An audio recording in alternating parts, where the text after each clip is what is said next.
नमस्कार साथियों, मैं चंद्रशेखर प्रजापति। आज हम आपको मिलवाते हैं जीआईसी मछरेटा के पूर्व प्रधानाचार्य श्री बिहारी लाल जी से। ये जनपद सीतापुर के अतिरिक्त उत्तर प्रदेश के कई जनपद में जीआईसी के प्रधानाचार्य के रूप में सेवाएं दे चुके हैं और आज इस ऑनलाइन शिक्षा व्यवस्था में समस्या संबंधी समाधान विषय पर हम बात करेंगे।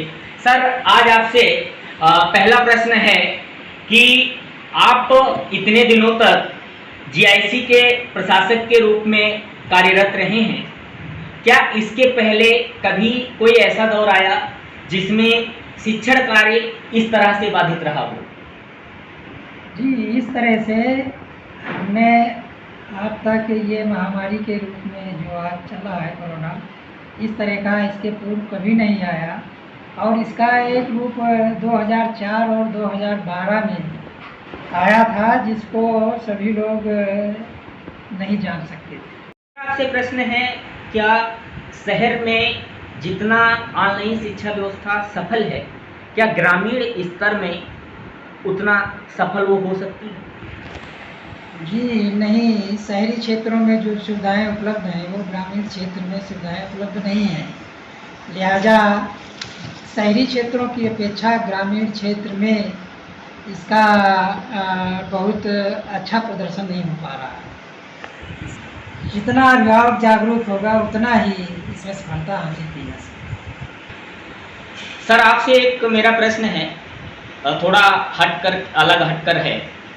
यदि एक साल तक इस कोरोना महामारी को दृष्टिगत रखते हुए, क्योंकि जीवन रक्षा को प्राथमिकता दी जाए, और यदि सरकार पूरे एक साल तक आप पूरी शिक्षा व्यवस्था को पूर्ण रूप से बंद कर दे, तो सर इसके क्या नुकसान हो सकते हैं? संभव है? यदि शिक्षण संस्था साल भर के लिए बंद कर दी जाए तो भी अच्छा नहीं है, और यदि स्कूल खोल दिए जाएं तो भी अच्छा नहीं है। तो इसका बीच का रास्ता यही निकलता है कि हम ऑनलाइन व्यवस्था को जारी रखें। इससे ही बच्चों का शिक्षण कार्यक्रम जो है वो चलता रहेगा। इसमें किसी प्रकार की बाधा नहीं आएगी। एकदम बंद करने से ये ऐसा होगा, बच्चे जो कुछ याद है वो जुड़ जाएंगे और वो आज़ाद हो जाएंगे। इससे शिक्षण कार्य में व्यवधान उत्पन्न होता रहेगा। सर, ऑनलाइन शिक्षा व्यवस्था को ग्रामीण स्तर में जो गांव स्तर के लोग हैं या अभिभावकगण हैं, उनके लिए ऑनलाइन शिक्षा व्यवस्था के प्रति जागरूक करने के लिए या उन्हें सजग करने के लिए सरकार और शिक्षण संस्थाओं के द्वारा कौन से प्रयास करने चाहिए, ताकि कम से कम उस ऑनलाइन शिक्षा व्यवस्था को समझ सकें, जिसके जरिए उनके बच्चे इस समस्या काल में भी शिक्षा प्राप्त कर सकें? हाँ जी हाँ, इसके विषय में हमारा अनुभव ये है कि विद्यालय के अध्यापक गण गांव में जा कर के उनके छात्रों के अभिभावकों से संपर्क करें और उनको जागरूक करें और मोटिवेट करें। उनसे कहें कि शिक्षण व्यवस्था में सहयोग करें।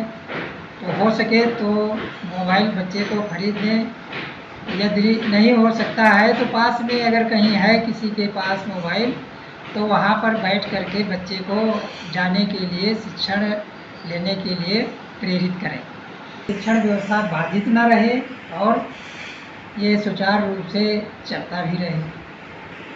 सर, ये बात की जा रही है, लेकिन जब बच्चों को जो इतना जानकार और जागरूक बच्चे नहीं हैं, छोटे बच्चे हैं, उनको जैसे ही फ़ोन दिया जाता है तो अपनी क्लास करने के बजाय कार्टून या अन्य सोशल मीडिया साइट पर जा कर के अपने उस मल्टीमीडिया सेट को मनोरंजन का साधन बना लेते हैं, जबकि ज़मीनी स्तर पर उस कार्य के लिए, जिस कार्य के लिए अभिभावकगण बच्चे को फ़ोन देते हैं और उसके विपरीत वो उससे कार्य करते हैं, तो इसके लिए सर क्या किया जाना चाहिए?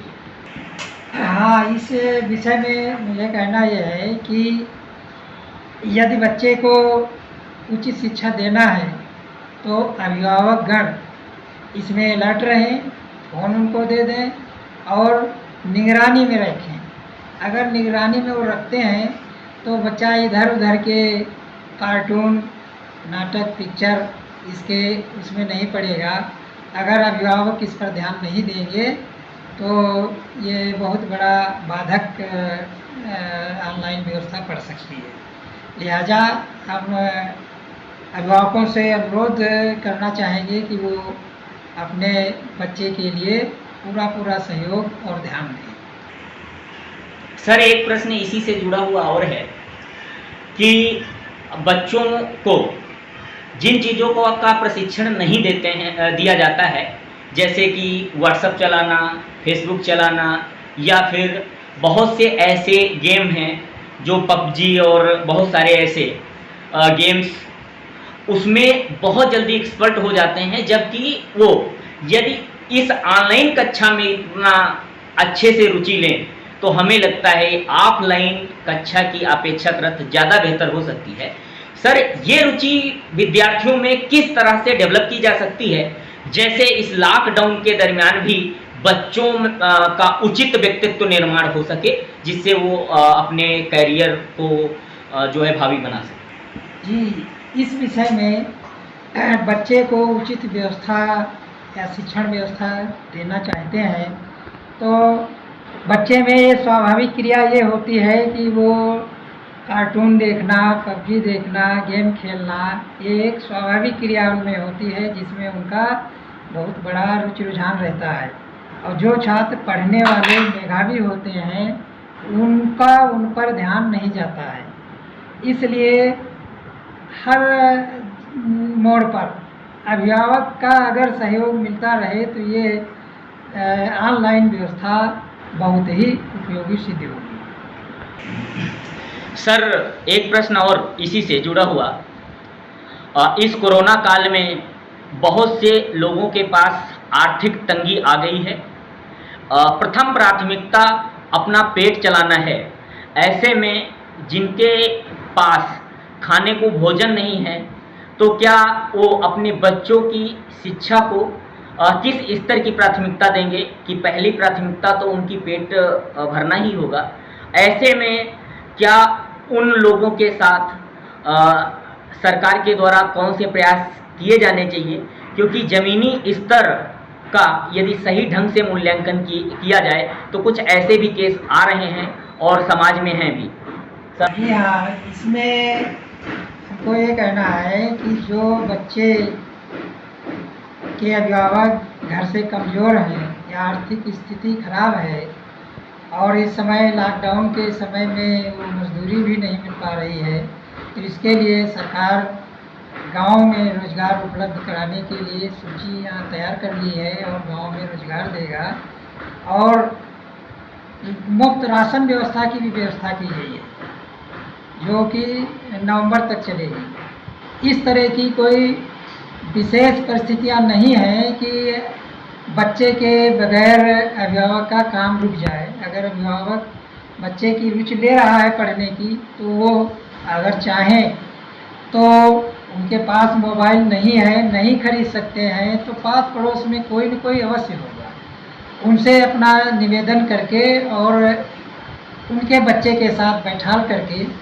सहयोग ले सकते हैं, जिसमें ये व्यवस्था और सफल हो सकती है। सर, आप समाज के एक सजग, जागरूक शिक्षक रहे हैं और एक सरकारी संस्था जीआईसी के प्रशासक के रूप में काफ़ी अरसे तक शिक्षण सेवाएं दी हैं।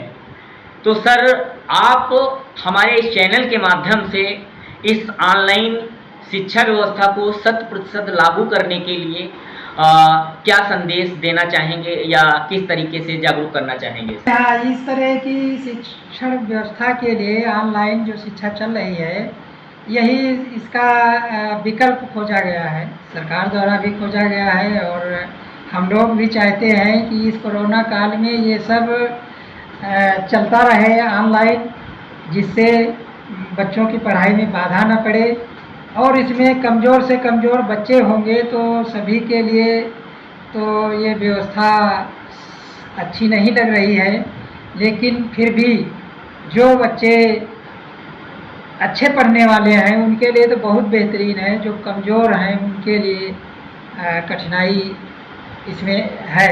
आमने सामने यदि बच्चा होता है तो मान लीजिए उससे कोई क्वेश्चन अध्यापक ने किया, वो नहीं बता पाया, तो उससे दोबारा पूछा जा सकता है, कहा भी जा सकता है।